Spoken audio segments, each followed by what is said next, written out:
5ই August সরকার পতনের অনেক আগেই আমার একমাত্র মেয়ে, সে যে স্কুলে পড়তো, স্কুলটার নাম হচ্ছে অস্ট্রেলিয়ান ইন্টারন্যাশনাল স্কুল। সেই স্কুলের ছুটি, অর্থাৎ ওদের যে জুলাই মাসের যে ছুটি হয়, সেই ছুটিতে আমি তাকে নিয়ে দুবাইয়ে যাই। এখন দুবাইয়ে যাওয়ার পরে ধরেন পৌঁছানোর 2 দিন কি 3 দিন পরে শুনলাম যে আমার দুটো বাড়ি আগুন দিয়ে পুড়িয়ে দেওয়া হয়েছে। তখনও কিন্তু 5ই আগস্ট হয়নি। আমি আপনাকে স্পেসিফিক ডেট সঙ্গত কারণে বলছি না, বুঝবেন কেন। সো কোন মানুষের বাড়ি যদি পুড়িয়ে দেওয়া হয় এবং তখন আপনি ক্ষমতায় আছেন, তার মানে কি?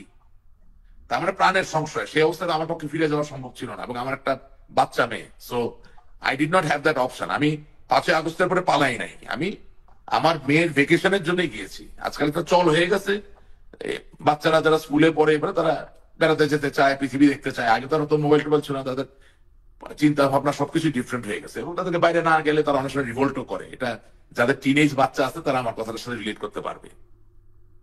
এবং যেটা হলো, আমি দেখলাম যে আমার নামে এখন পর্যন্ত 1 ডজনের উপরে হত্যা মামলা, এবং সবই একই তারিখে।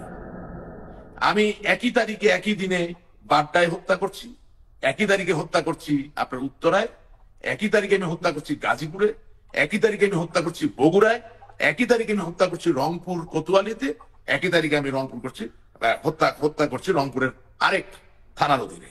অর্থাৎ ওই দিন ঐশ্বরিক ক্ষমতাপ্রাপ্ত রাশেদ রহমান ঢাকা থেকে রংপুর পর্যন্ত নির্বিচারে হত্যা করে বেড়াচ্ছে। আইদার তাকে রকেটে যেয়ে হত্যা করতে হচ্ছে অথবা হেলিকপ্টারে ঘুরে ঘুরে হত্যা করতে হচ্ছে। এই যখন পরিস্থিতি, এবং আরেকটা জিনিস খেয়াল করলাম, আইনের সম্মুখীন হয় দোষের কিছু নাই, এবং আমি আইনের সম্মুখীন হতে প্রস্তুত আছি। আমি মনে করি যুক্তি, তথ্য এবং আমার আইন সমেত যেই নিজেকে আত্মপক্ষ সমর্থনের যে জায়গা, তাতে করে এই মামলায় ভয় পাওয়ার কোনো কারণ নেই।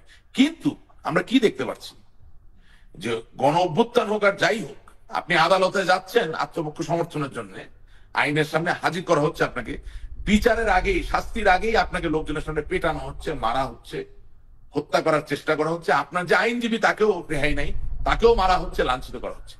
সেই অবস্থায় যাওয়া কঠিন, অসম্ভব বলি না, যাওয়া কঠিন। আমি ফিরে যাওয়ার জন্য প্রস্তুত আছি, কিন্তু আমি মনে করি বিদেশ নির্ভরতার জায়গা কমিয়ে যদি মানুষের মনে কি আছে, প্রাণে কি আছে, তার সাথে সম্বন্ধ স্থাপন করে আমরা যদি আমাদের স্পেস, আমাদের জায়গাটা তৈরি করে নিতে পারি, ফিরত অবশ্যই যাওয়া যাবে। আমি যদি আমার মেয়ের স্কুলের ছুটির ভেকেশন যদি না করতে যেতাম, তাহলে বাংলাদেশের কোনো বন জঙ্গল আমাকে লুকায় থাকতে হইতো, অথবা আমাকে ঢাকায় বা বাংলাদেশে কোথাও এক জায়গায় ধৃত হতে হতো, এবং প্রাণনাশেরও সুযোগ ছিল, আরো অত্যাচার। আমার বিদেশ নির্ভরতা নাই। আমি কোনোদিন বিদেশি কোনো পাসপোর্ট নেই, আমি কোনোদিন কোনো জায়গায় রেসিডেন্সি নেই, আমি কোনোদিন কোনো গ্রিন কার্ড নেই, এবং আমি কোনোদিন বাংলাদেশ থেকে অবৈধভাবে কোনো টাকা পাচার করি নাই।